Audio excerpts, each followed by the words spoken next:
Hey y'all, welcome back to my channel. It's your girl Janae.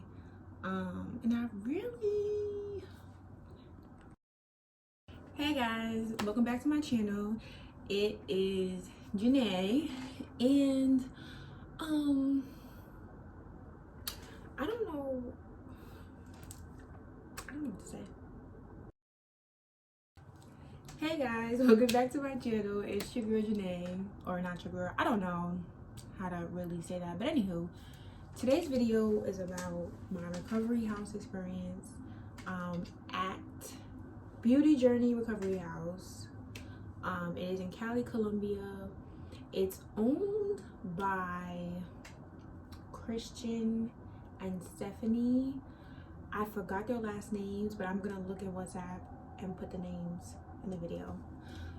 Overall, nice people, and decent to do business with, because I don't like to bash people or say or over exaggerate stuff, but there were a bunch of nuances that I wanted to address.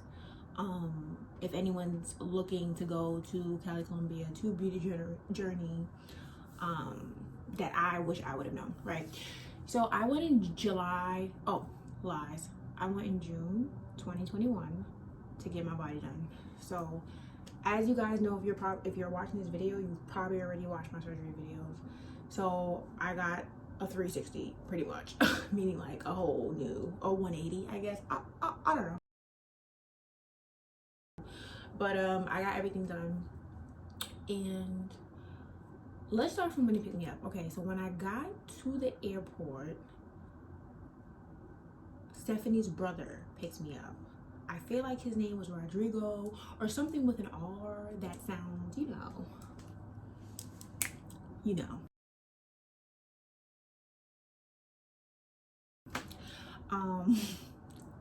He was nice.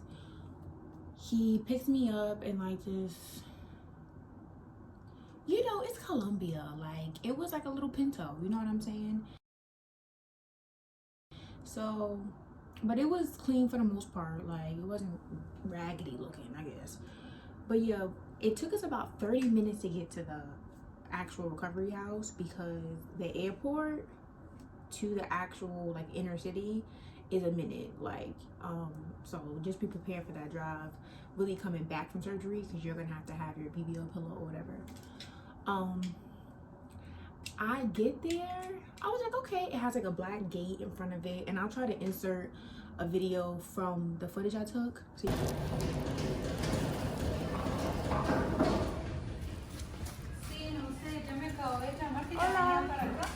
pero se le va a usar. Doña Yamile, ahora la llamo que llegó la paciente. Hola. ¿Cómo estás? Bien. Ay, ¿hablas español? Y poquito. Un poquito. Ay, qué bueno. Venga, le ayudo. Oh, gracias. ¿Está practicando español? Ay, I'm not the best, not the best. you guys can see, so there's like a black gate, so you feel secure, right? Because the crime rate is kind of high in Cali.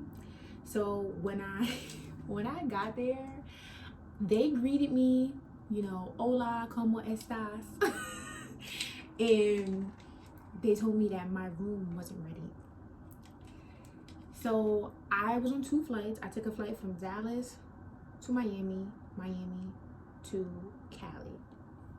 I was tired. When she told me my room wasn't ready, well, first of all, none of the nurses speak English. So it's either you rely on your Google Translate, or if you speak Spanish, you're fine. Or if another girl in the house speaks Spanish, you're fine, because she'll, as long as she's nice, she'll translate for you. I do not speak fluent Spanish. I am Puerto Rican. I'm Black and Puerto Rican, and it's a tragedy, but I don't speak Spanish. So, and I'm from New York, so I feel like a lot of New York Puerto Ricans are like, different. I don't know. But yeah, I go in there. She says on Google Translate, your room's not ready. I'm looking at the screen like, I didn't even really get to get my foot in the door, and you telling me my room not ready.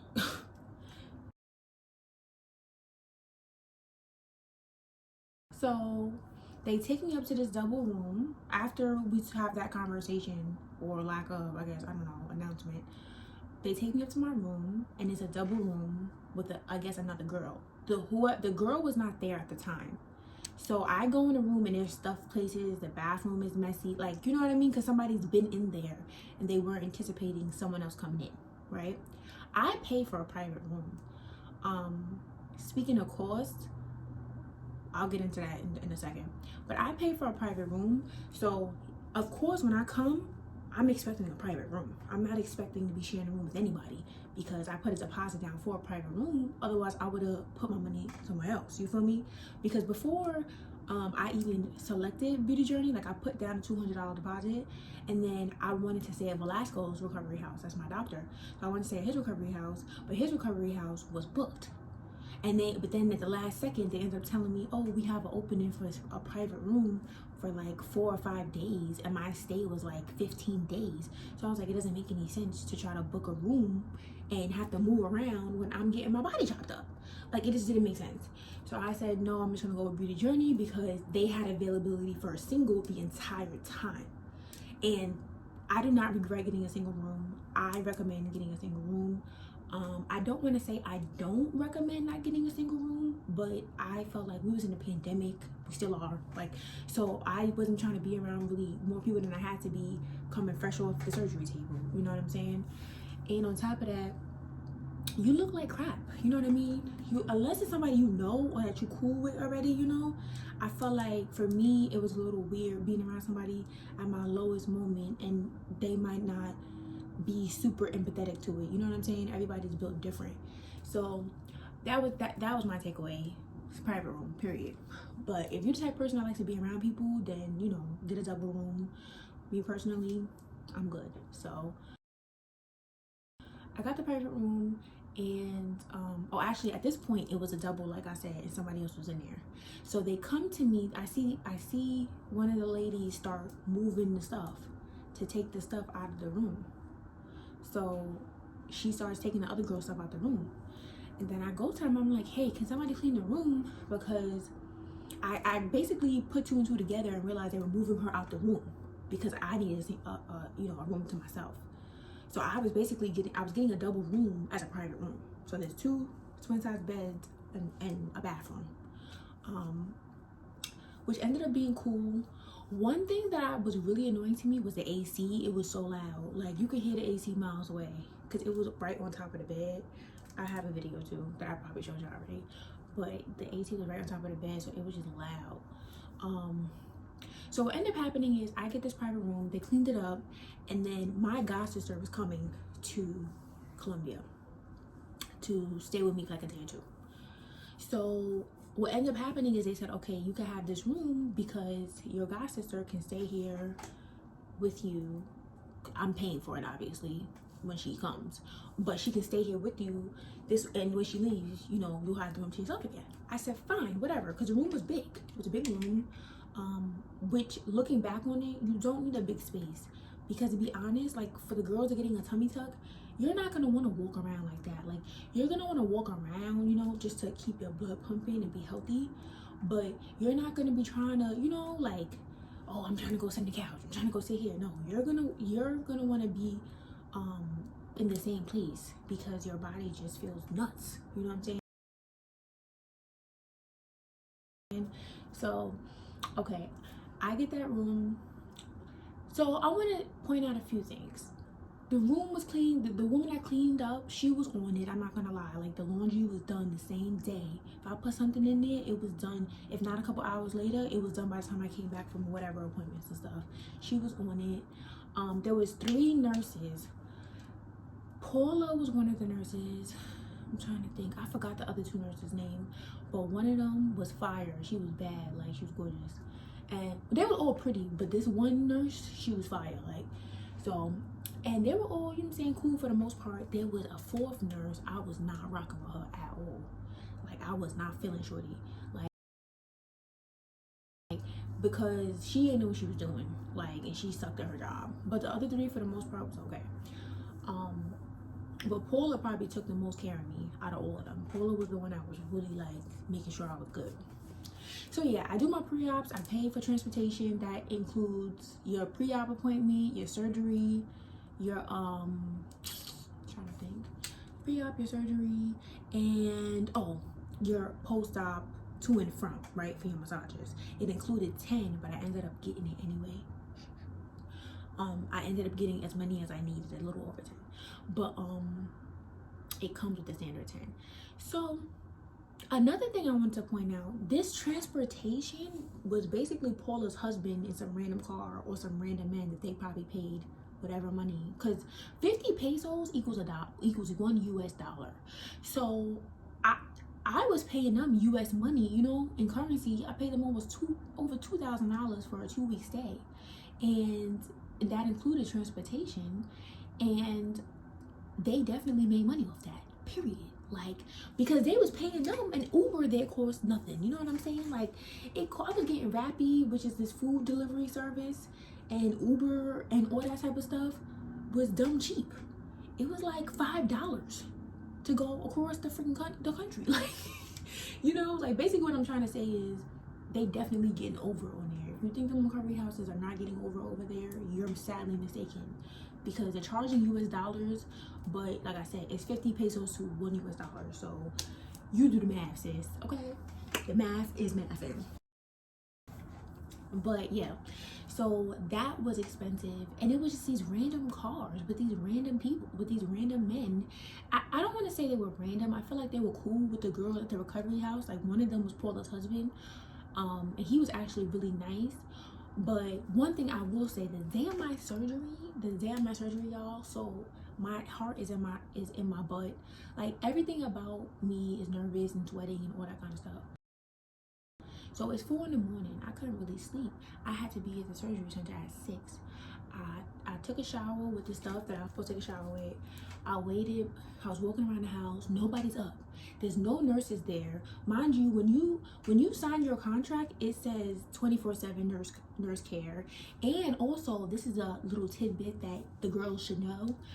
When, at least for Beauty Journey, and I'm sure it's like this for other recovery houses that are on their stuff, it basically says, the contract that you sign when you get in there, it says we're not responsible for death. Let that sink in.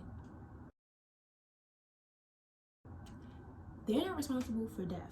So ladies, please make sure you are doing your research on the type of recovery houses that you're staying at, because I've heard DR, girls be dying there.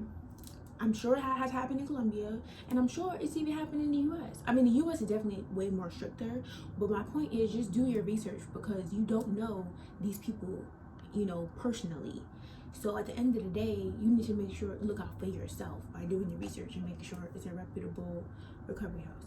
Because also, a lot of these recovery houses don't even have to be they don't be real nurses.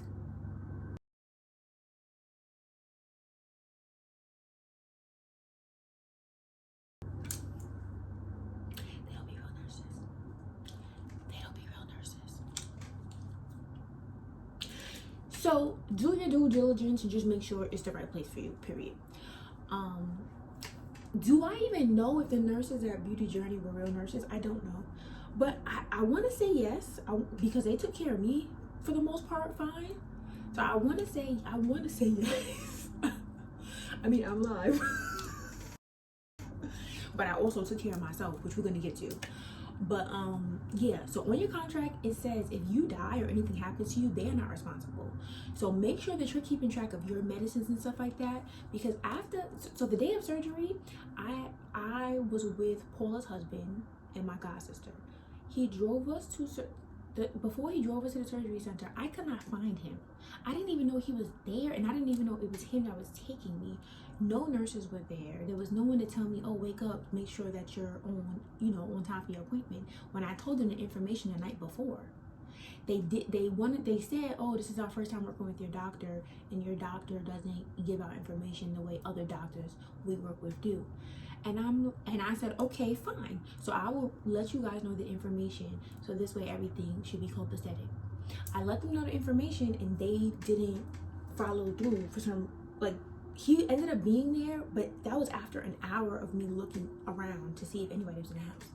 and I ended up just happened to going outside just to see, and he was outside the black gate, because the gate is blocking everything, so you can't just go look out on the street. Like that big black gate is blocking, right?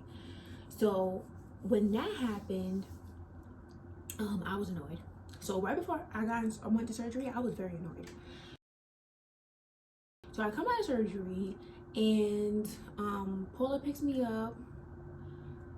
Everything, you know, I was low hemo, like I told you guys before, so I needed extra care, and I had a tummy tuck, so it was a lot. Like I couldn't even walk straight, you feel me? So trying to like move around and everything was a nightmare.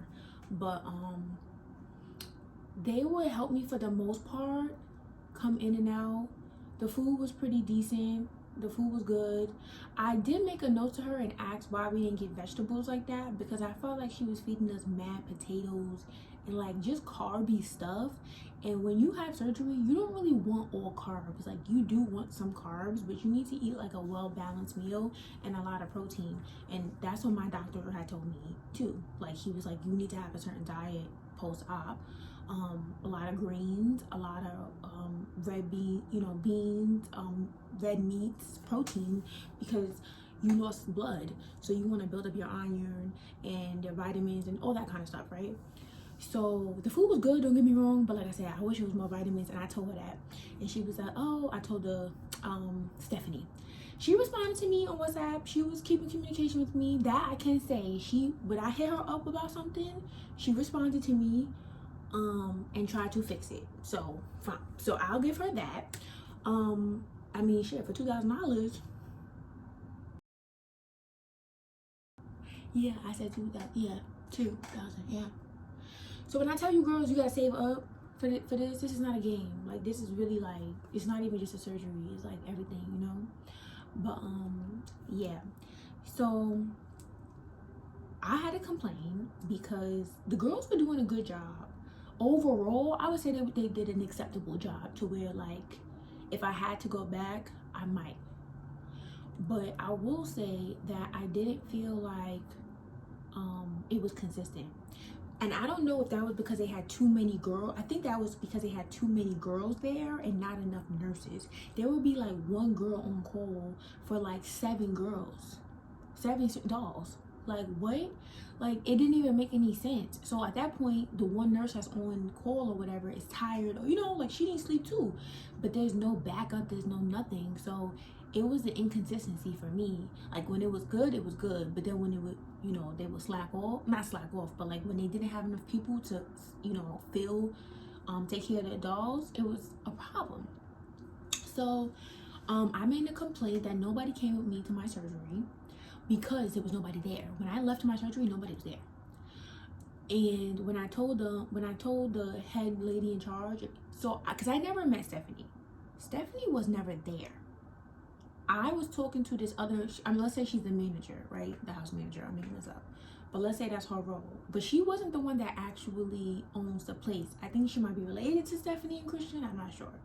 But anywho, she was the one who I was dealing with directly face to face. So she talked to the girls and said, hey, you know, in Spanish, why wasn't anyone with this girl when she went to surgery? I could make out what they were saying, and they basically were like, oh, we did tell them, we told him to be here at whatever time. There weren't enough there were too many girls. They were like making up excuses, because they were saying it in front of me in Spanish, but they probably thought I didn't really understand what they were saying. But I'm pretty good at understanding Spanish, like holistically, you know what I'm saying? Like I don't sit here and speak it fluently, but I know certain words and can piece together the conversation. So they had said that or whatever, and I'm sitting there, I'm like no comprende. No comprende. That's what I said. Because I didn't feel like that was the whole truth. It wasn't a lie, but I didn't feel like it was the whole truth because nobody was there. You didn't enter why nobody was there, and it was 5 girls in there, all who just had surgery, and there was no nurse at 4 in the morning. Give you these buzzers. They have like a red center. So the buzzer is supposed to be, you press it, a nurse comes within, let's say 10 minutes, just to be reasonable, right? unless it's an emergency, then you'll probably yell or whatever. But this house was 2 levels, so, well, 3 levels really, and girls stood on the 1st and 2nd floor. So when we pressed the buzzer, we expect a nurse to come, you know, like I said, a lot of us had just had surgery, because I was there for 2 different rounds of girls, meaning like girls had left and then another batch of girls came in when I was there. I would press the buzzer at like 1 in the morning and I would get no response. It's to the point where I would even go and help this other girl that I met there, and I went to help her use the bathroom because they weren't responding to her buzzer. Like the dolls were taking care of each other at a point. It was getting crazy because they were understaffed, but yet kept the money. You know what I mean? Like if all of them girls, even if a girl is paying you for a week, that's $1,000.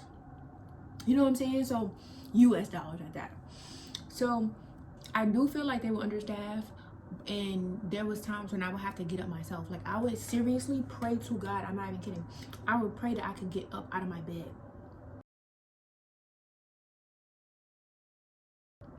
by myself, because there was like no railing to help you, because like I said, I had the tummy tuck, so it just felt different. It wasn't just like having lipo, and I don't want to say lipo is any easier because it's not, but I'm just saying with the tummy tuck, it was really different because of the drain and stuff. So the way you moved really had to be meticulous, you know. Take me, I kid y'all not, 15-20 minutes to get out that bed to go to the bathroom. I probably used the bathroom myself. Yeah, I probably did, because that's how long it would take me to even get myself out of bed. Like it was crazy. Let me think about what else at the recovery house. It was clean for the most part. Like I said, that part was on. The food was pretty good. I'm trying to think of what else. Yeah, and Paula sneezed on me. She sneezed on me. I was coming out the shower, because they have to help you take a shower. Well, they had to help me, I should say. They might not have to help you. They might, I don't know. She didn't have a mask on. And I didn't really make a big deal out of it in the house, because I'm like, whatever. Like, I really wasn't trying to make a big deal out of it. But we're in the pandemic. But not only the pandemic, but like the flu, other things still are around. You know what I'm saying? Like, it's not just COVID. Like, you feel me? So, and this is supposed to be a medical environment in a sense, you know? I don't know. But I'm like, okay, now you dead sneezed on me. She dead sneezed on me, like, and I'm like in my forehead, like, because she was helping me put on my forehead. And then she's like, ah, shoot. I'm like,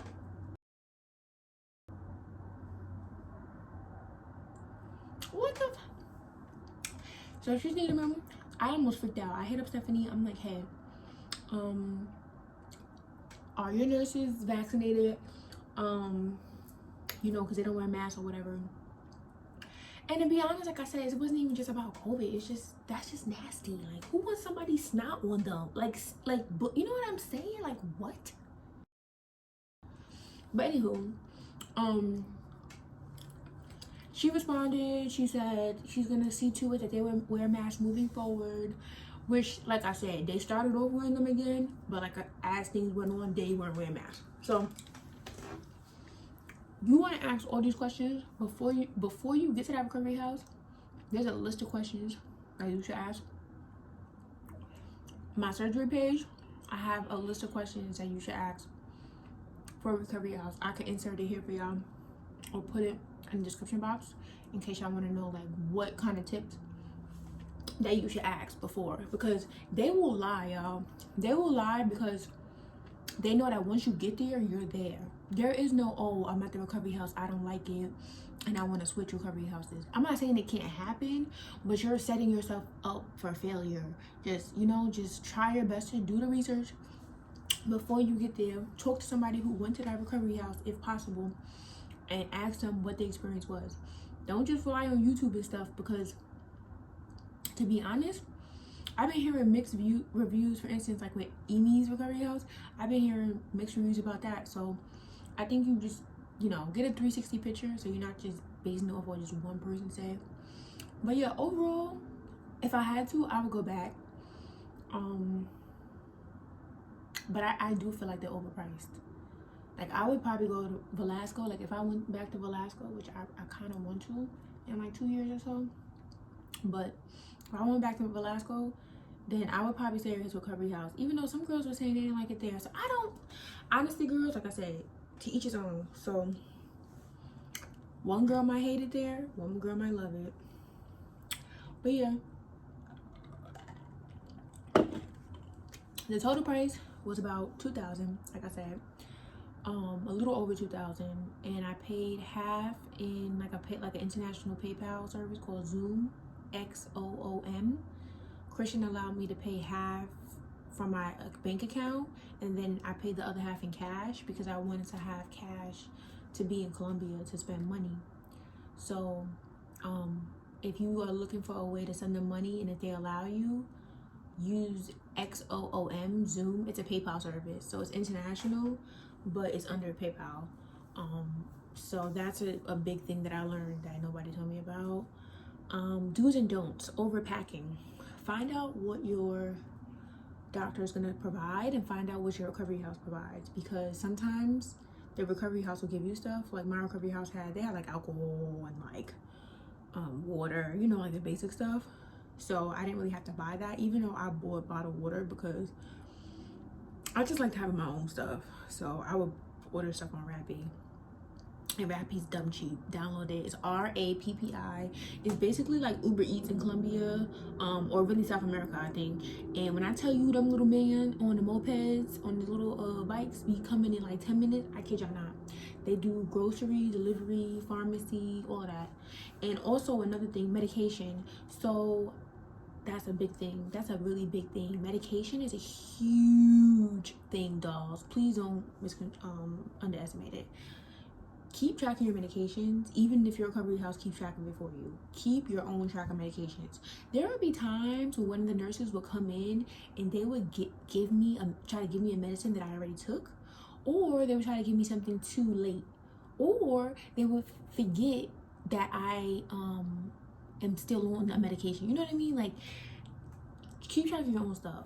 Try not to be so out of it from surgery that you are not able to take care of yourself to an extent, because the medications that you're taking, whatever your doctor prescribed you, I don't know how they affect you, but you have to understand that all these things are serious because it's your health, and you don't want to just put your life in somebody else's hands, especially when, like I said, the contract that I signed said that if somebody died, they're not responsible. So you want to put your life in yours and God's hands. God's, because he controls everything, and yours because you know how much medication they are or aren't supposed to be giving you. So keep track of that. It's very important. I definitely kept track of mine, which is why I kept telling them certain things. Like they would be like, oh, you gotta take this medicine. I'm like, I already took it. I'm supposed to take it at 7. They would try to give it to me too late, and I'm like, well, no. Like with antibiotics and stuff like that, I took those when I was supposed to take them, because you cannot. I mean, you can, but it's really not good to like be off the clock with that. You want to try to keep it as consistent as possible with your medication. And yeah, but I'm trying to think of anything else I should tell y'all. But if there's anything specifically y'all want to know that I haven't covered in any of my 3 videos, actually I have a few surgery videos, probably like 5 or 4 now. I know somebody mentioned something about overpacking. Everybody's doctor is different, so, and I'm saying on Instagram, somebody DM me about that. But everybody's doctor is different, so you need to find out what your doctor gives you, what your recovery house gives you, if anything, and then you make that decision. Because to be honest, I feel like you theoretically can't overpack, because what if you need something, you can't get it for whatever reason. It's just always good to just bring extra stuff, in my opinion. But a lot of things I didn't need. There was a good amount of stuff I didn't need. I definitely needed that padded lock safe though, the portable safe. That was a must. The master lock, y'all gotta get that. That thing, I took that thing everywhere. Everywhere I went, I took it. It was definitely a lifesaver. But yeah, guys, so that's the gist of it. If you want to know more, please comment below what things you want me to talk about. Whether it's surgery or not surgery related, doesn't matter. Make sure you follow me on Instagram @JJugang. And if you want my surgery page, then you can DM me on Instagram. I literally reply to all of y'all. It may take me some days because you know how it separates the messages, or sometimes I don't see it. But I will respond unless the person is weird. I've had a few weirdos, but for the most part, y'all have been so sweet. So you can hit me up. I'm gonna respond. And yeah, thank you guys so much. Bye.